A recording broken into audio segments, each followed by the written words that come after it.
心化作雪，沾染几缕相思。谁在临摹你的笔迹？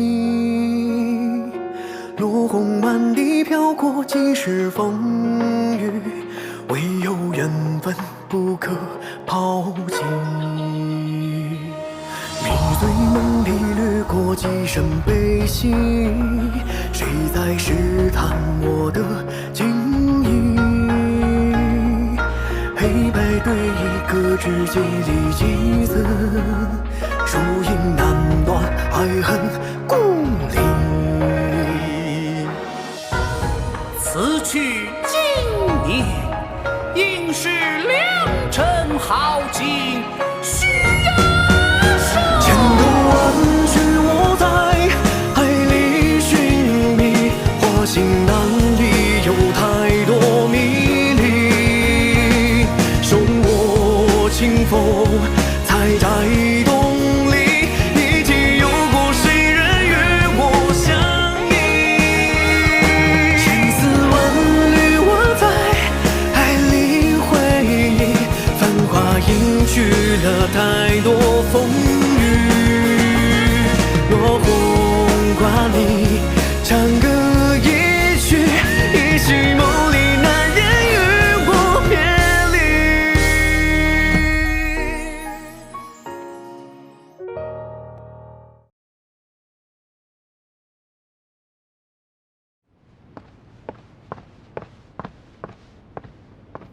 副司令，见。这是盛小姐的辞呈，她请我转告您，竞标完毕，她的工作基本结束，她今天在家带孩子，这3天会将北新港所有的文件归档处理妥当，请您批准她的辞呈。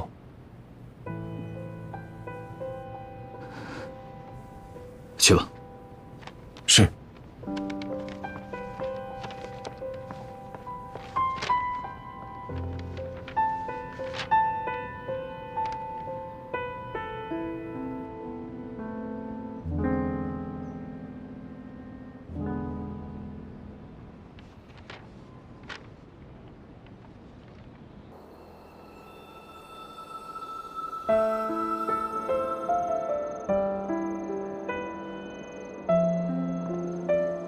为什么带我来这儿？从我第一次见你的时候，我就认定你是林航景。我一直告诉自己，我不可能认错，也绝不会认错。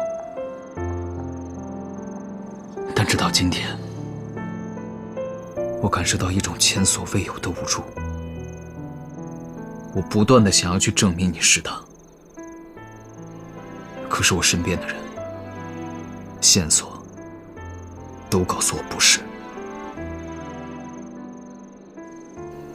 副司令，你别说了，今天是最后一次。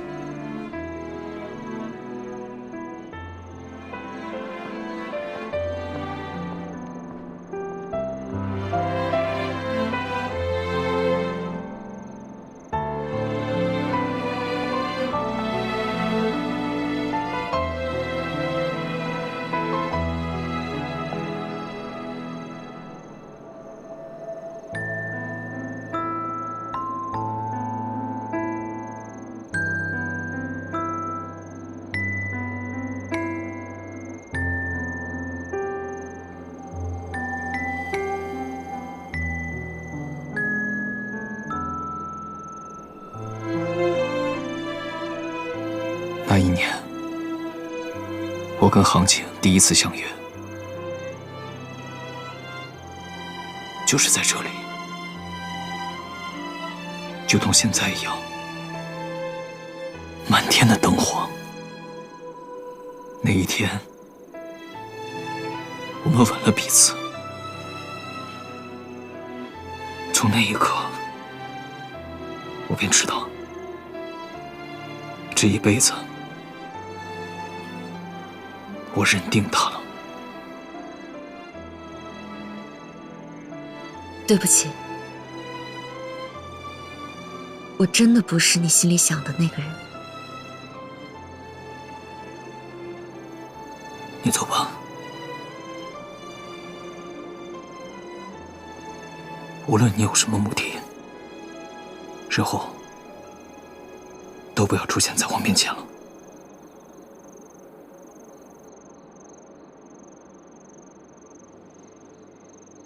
萧父，我做了一场梦，现在梦醒了。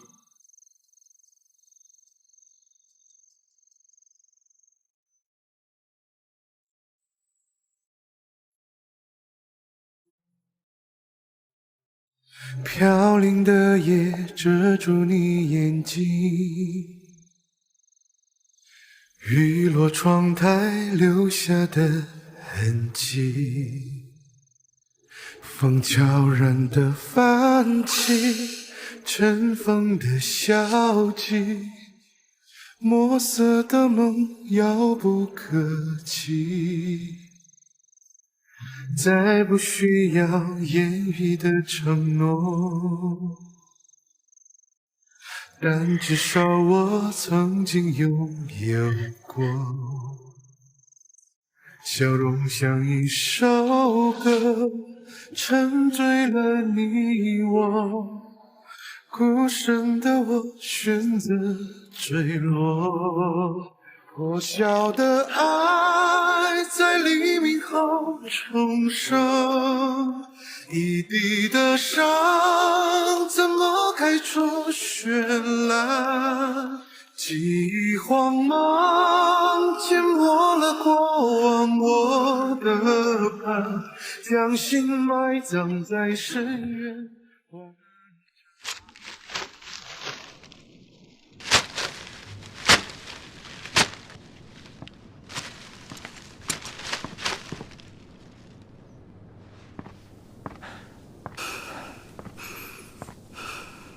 司令，出什么事儿了？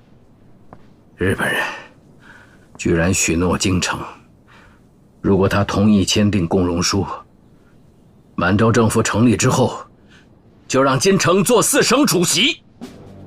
您帮日本人做了那么多事，好处全让他金城捞着了，这是为他人做了假衣裳。可我居于金城之下，他们若能与金城合作，又何必找我呢？有金城在，就没有我的位置。司令，以您的谋略，必有办法解决。您先看看这个。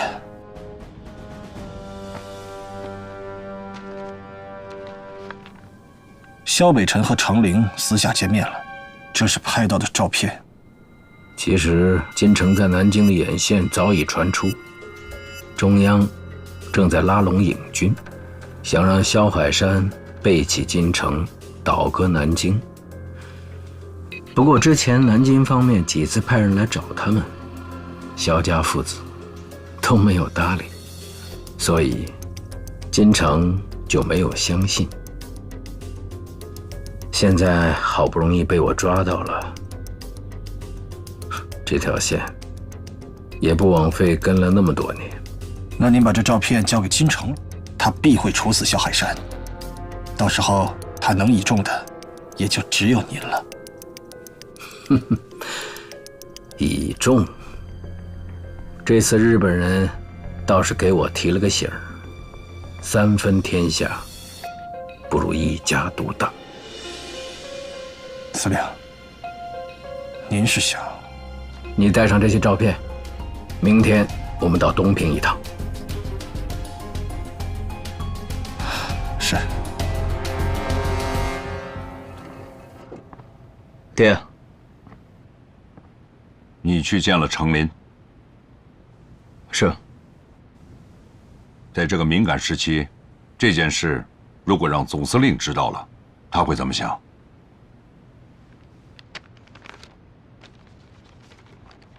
这个时期，恐恐怕总司令自己早就已经有想法了。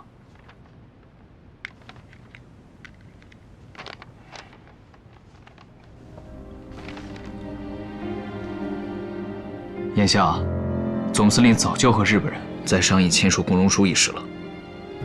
我知道，您一直坚信他会坚守底线，而如今呢？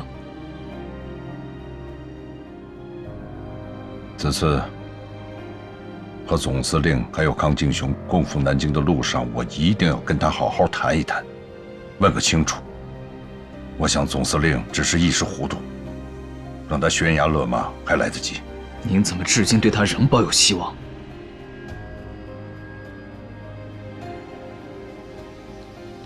他若弃国，我便弃他。明日便是绥岭的会议了。我知道我们在那边有驻军，但我建议您还是多带点人马。我心里有数。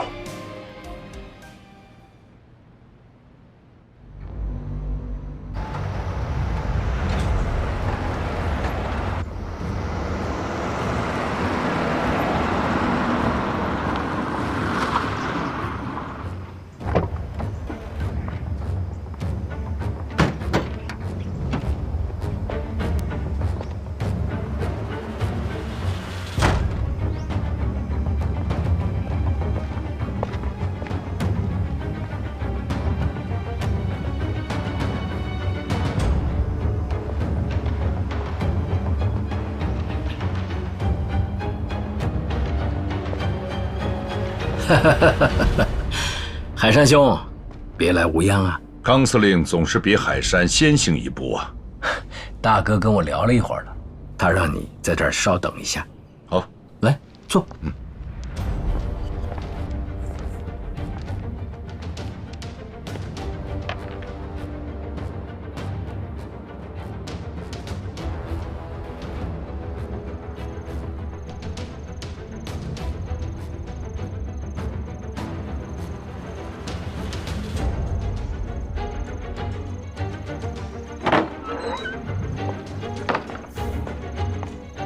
肖司令，总司令有请。好。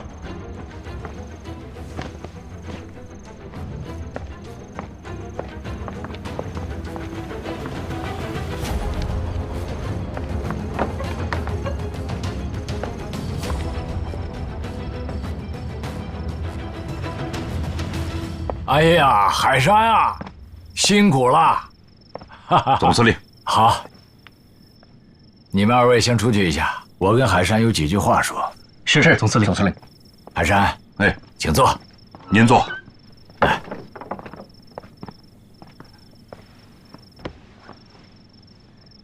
海山啊，今天真的是有一件很重要的事情，我想说，关系到裁军，这可是关系到我们的生死存亡。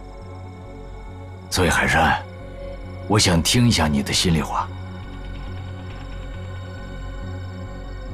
大哥，一旦开战，百姓流离失所，生灵涂炭。我们练兵千日，最后把枪口却指向自己的同胞，于军于民。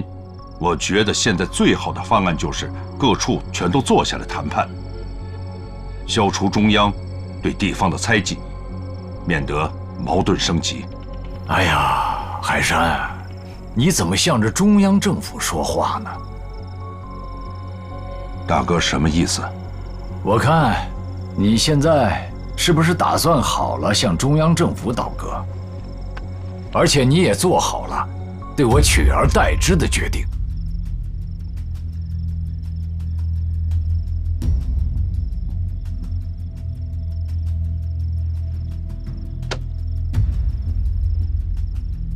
大哥不是想听我的心里话吗？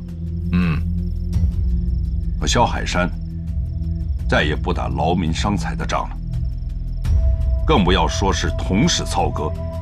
如果谁现在挑起这样的战争，我萧海山一定会站到他的对立面去。海山，你现在放肆了！大哥，这么多年我对您忠心耿耿，从来没有过二心，因为我觉得您是一个有底线的人，起码黑白是非是分明的。不过现在，您太让我失望了。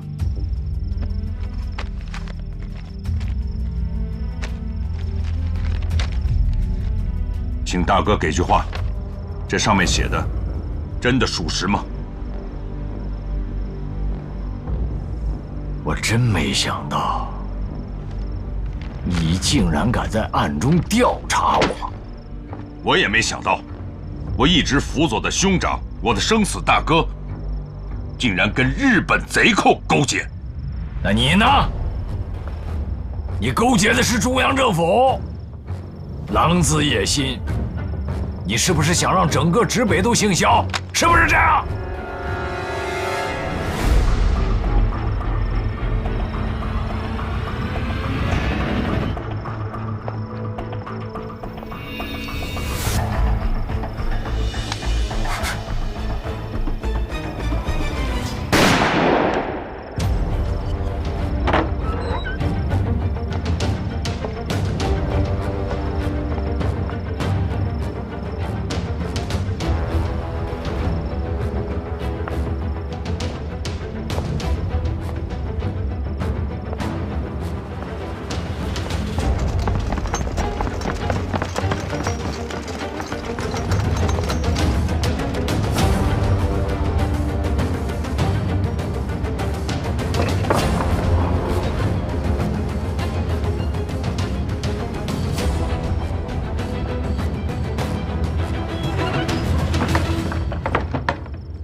通知小贾，海山在来绥岭的路上，遇到歹徒，寡不敌众，壮烈牺牲了。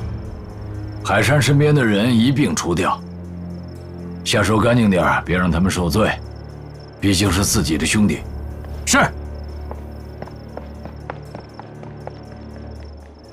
大哥，您别太过伤心了。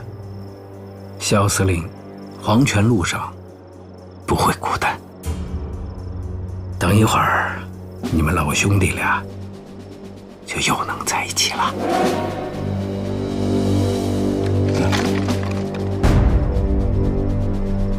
你也要造反啊？大哥，您错了，就是借康某10个胆儿，我也不肯造反呢。造反的是萧海山，是他杀了您，我为您报仇，将他当场处死，并且临危受命，接受您手下所有的兵。在场的兄弟们都可以为我作证。我算是弄明白了，原来你才是狼子野心，处心积虑，一直想置我于死地。江山易手，这不就是我们的宿命吗？啊！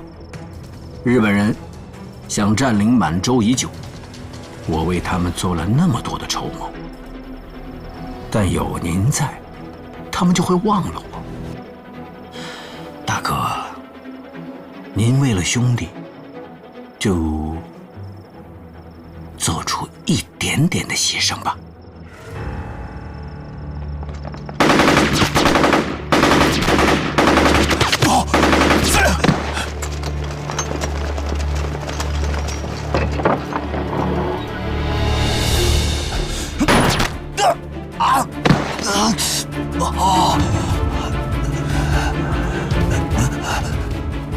海山，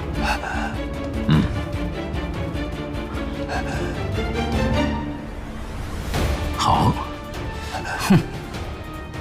好一出暗度陈仓。我们不费点力气，怎么抓得住你呀？我萧海山的一切都是您给的，您现在杀我，我无怨无悔。但是我要跟你说，我要是死了，您今天就别想活着出去这个紫云山庄。你什么意思？如果我死了，现在是不是康敬雄杀您的最好时机呢？你想多了，他只带了4个卫兵。在来绥岭的路上，我发现了起码有5道军卡车的车辙，而在紫云山庄的外面，只停了他1辆车。这么多的兵都藏哪儿去了？还有，我刚进来的时候，我闻到了您贴身卫队长身上有一股强烈的檀香味道。康敬雄礼佛，大家都知道，这个味道是他屋子里独特的味道。这就说明您的贴身卫队长已经跟他密谋，而且谈了相当长的时间。如果我没猜错的话，这次开会定在绥岭，也是他的主意吧？这个地方，3军会合，调动军队是很容易的。大哥，萧家没有和成陵，还有南京政府达成任何协议，信不信由您。您现在杀我易如反掌，但是现在您的命，只有海山能救了。让我调动我的军队，他们就在附近，随时候命。来啊！把他的枪给我下了！都别动！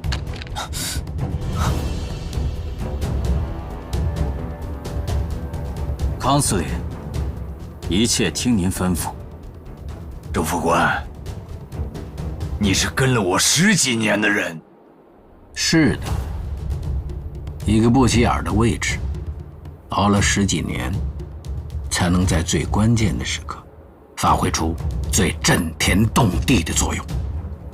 周副官忠心耿耿，他是我安插在你身边最重要的暗线。康英雄，你不要一错再错了。如果现在缴械投降，大哥很有可能看在往日的情分上，给你一条活路。把他带上来。爹，柔哥，别动！爹，让他们把枪放下，出去。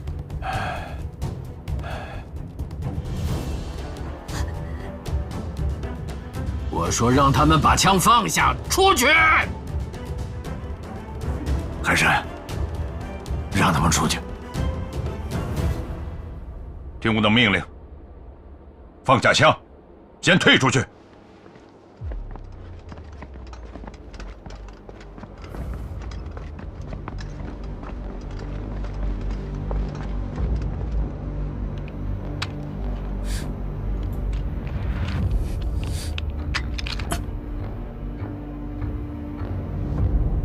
康敬雄，你真卑鄙！舐犊情深，感人至极呀！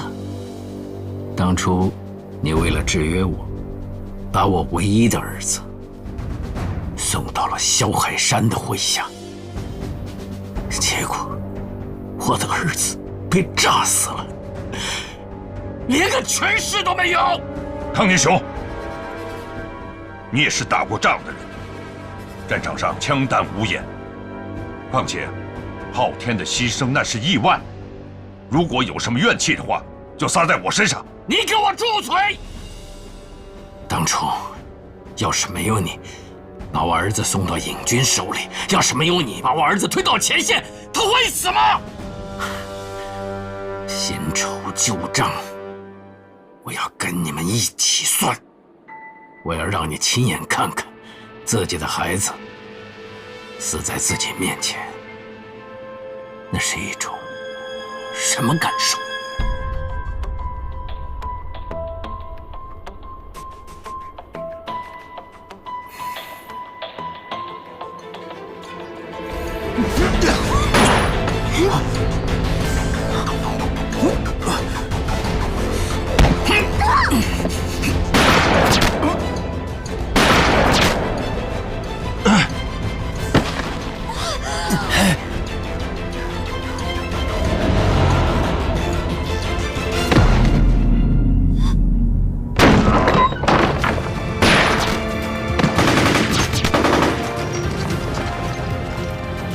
缴械投降！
下去看看。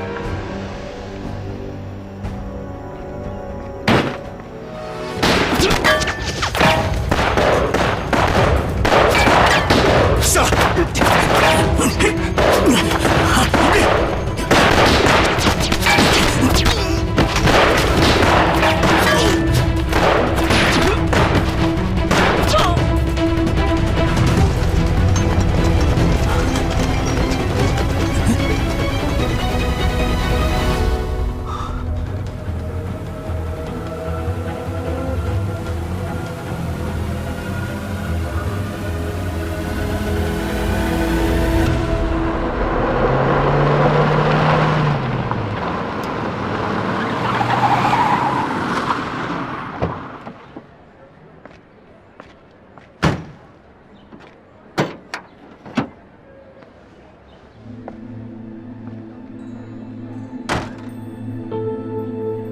这边。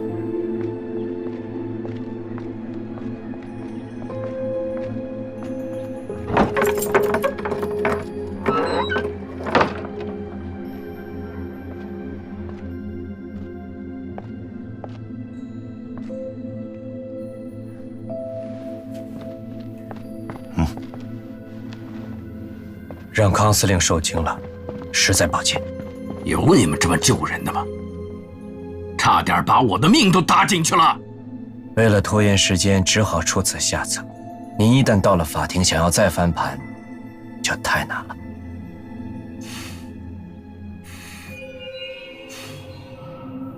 怎么样，周副官，他改口了吗？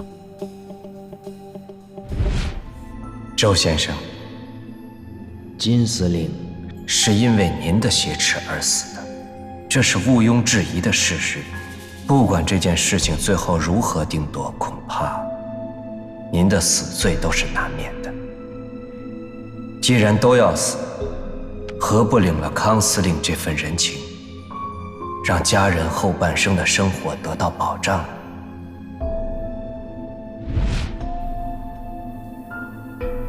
佐藤先生，希望我们今后能彼此信任，精诚合作，别再出现像之前那样，你们越过我去联络金城这种事情。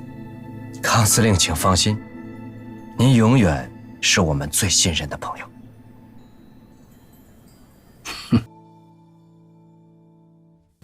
这是南京军事委员会通电全国的通稿。京城的副官周志平因多年受不到重用，心生怨恨，企图谋杀京城，并嫁祸给萧海山。康敬雄及时赶到，想要营救京城，与萧海山发生误会。混乱之中，京城被周志平所杀。颠倒黑白，一派胡言！京城被杀的消息传出后，大家都以为萧海山会接替京城。我们南方的同志也一直在探听相关人员的口风。可是他们个个讳莫如深，避而不谈。直到刚才，康敬雄竟然从滦河调到了北新，担任警备司令。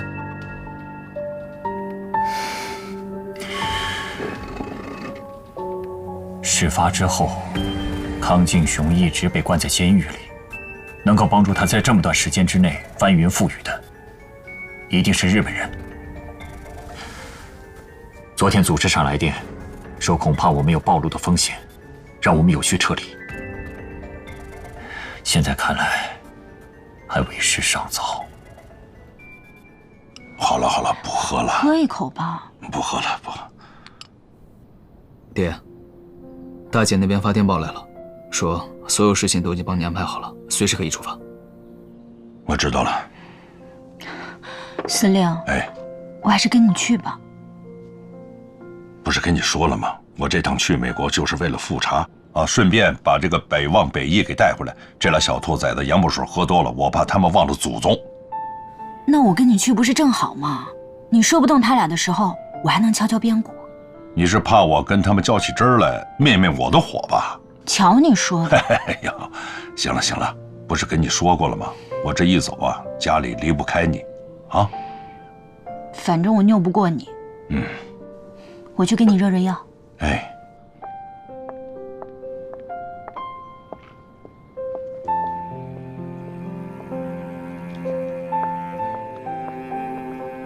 本想着劝总司令迷途知返，没想到却让他搭上了性命。他戎马一生，却落了个这么个结局。爹，我看这事儿，你无需太自责了。司令，三哥已经派人24小时守着金小姐，只要金小姐醒过来作证，康敬雄一定会被绳之以法的。你说这康敬雄，一只脚都迈进鬼门关了，竟然让日本人和亲日派给救了，而且还摇身一变来了北新。现在的局势实在太乱了，他们都在大肆的抓捕共产党。我听说，成军那边的监狱都已经快装不下了，但大部分都是屈打成招，为了骗钱，为了表忠心，他们什么事都能做得出来。所以啊，我们影军在他们的眼里就是个异类。南京对我们不放心，那是很自然的事情。他们一向不希望地方军一军独大，所以派康敬雄过来制约我们，这是他们惯用的伎俩。是，现如今日本人虎视眈眈，可他康敬雄倒好，颠倒黑白，兵乱于外，政乱于内，这些事情他们放着通通不管，天天想抓共产党。我看他们是疯了。哎呀，康敬雄这么一来，咱们想独善其身就难喽。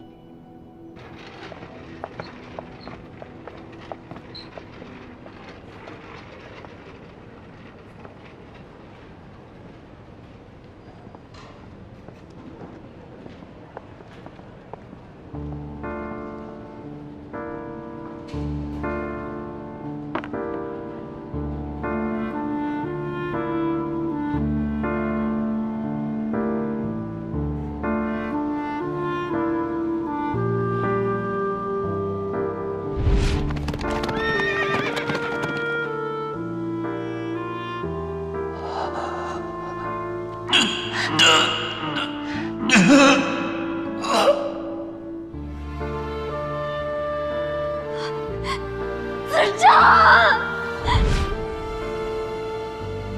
如可姐，对不起，对不起。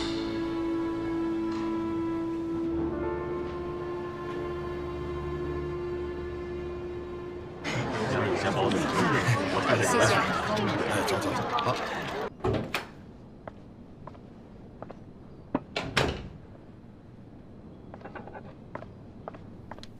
先生、太太，信箱里有一封信。哦，下去吧。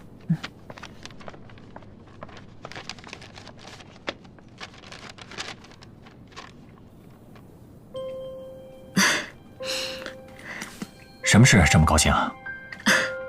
是报社笔友米安的来信，他经常发表一些关于和平统一的文章。他这次跟我说啊，他们报社的同仁马上要到北新来了，请我去和大家见个面，讨论一下创立女性专刊的事情。好啊，哎，祝贺你。谢谢。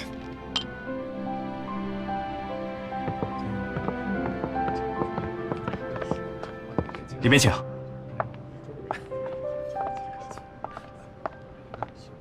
就是这间。谢谢。来了多少人？啊，就一位。一位。这个包厢在预定的时候就说只有2位。啊，谢谢，知道了。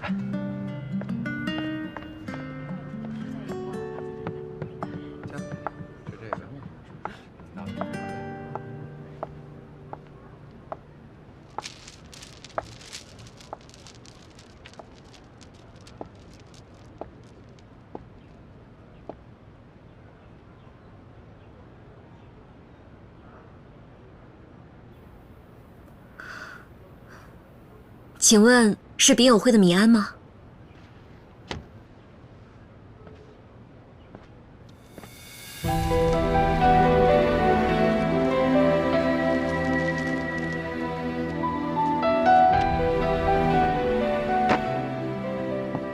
你就是邱竹？是。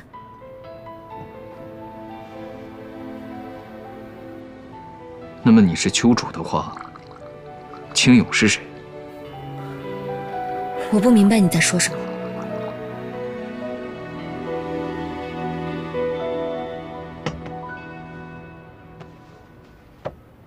当年我去军校上学的时候，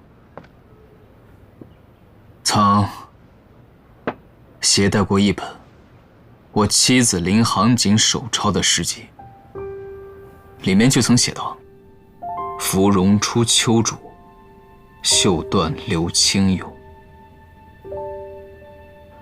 秋渚、青勇，巧了，这两个笔名都是出自山中答刘书记郁怀这首诗，作者李山甫。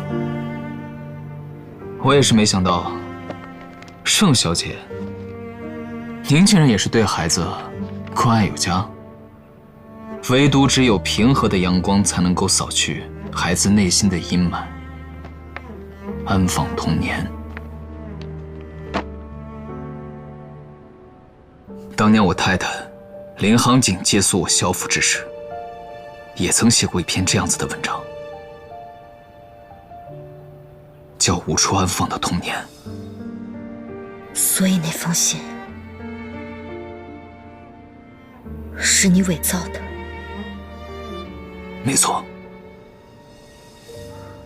或许是上苍看着我苦苦等待了5年，最终给了我这样一个机会。现在南京政府那边，副司令，你打算怎么办？是啊，拿着什么？共产党的刊物。你怎么看这个？都说共产党的刊物特别厉害，好些人看了之后都热血沸腾的，我就好奇弄来一本看看。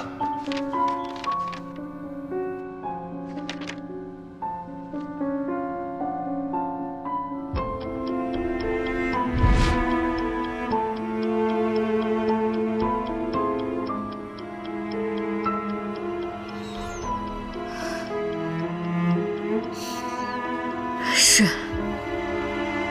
你说的没错。盛寒君就是林行景。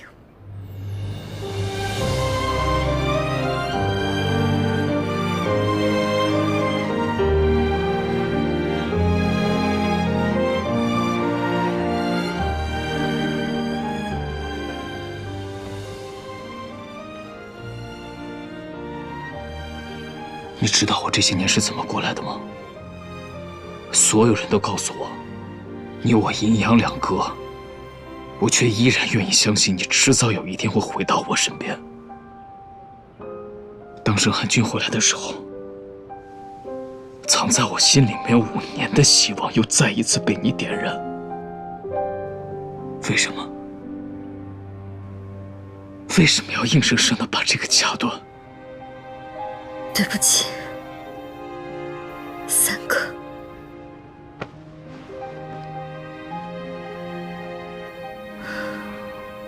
所以你跟沈延清是假扮的夫妻，对吗？当年我失去孩子，万念俱灰。秀儿告诉我，这一切都是你指使他做的。我只想永远的离开你。后来在躲你的路上，我偶遇了沈大哥。离开北新之后，我和沈大哥就辗转去了苏联。在他和他同伴的影响下，我开始了新的生活。行景，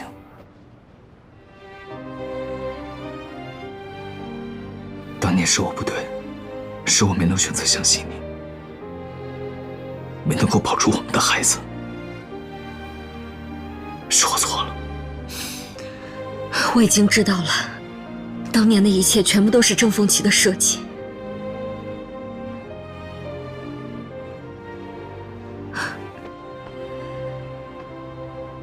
没事了，回来了就好。回不去了，三哥。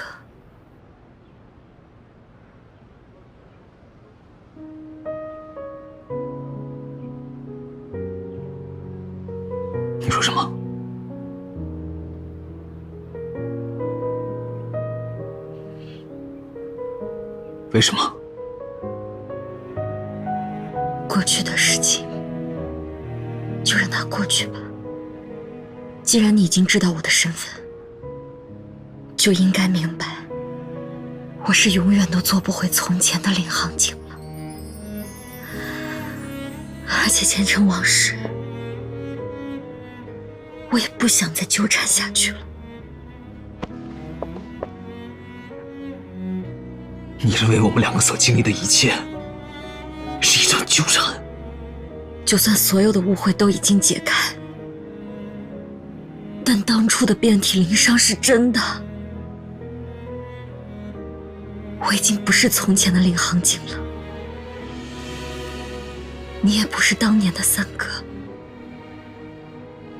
你有你的责任，我也有我的任务。我只希望我们能够忘掉过去，今后各走各的路。领航艇到底为什么？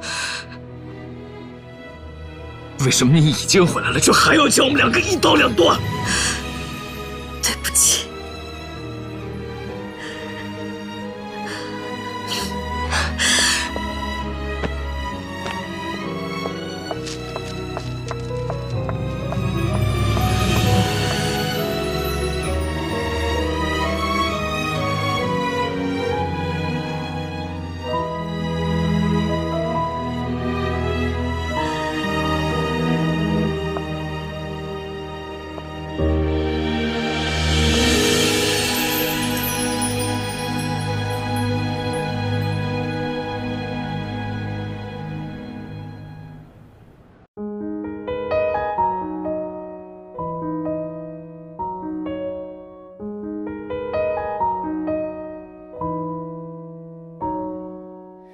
谁在盼望着春风抚摸？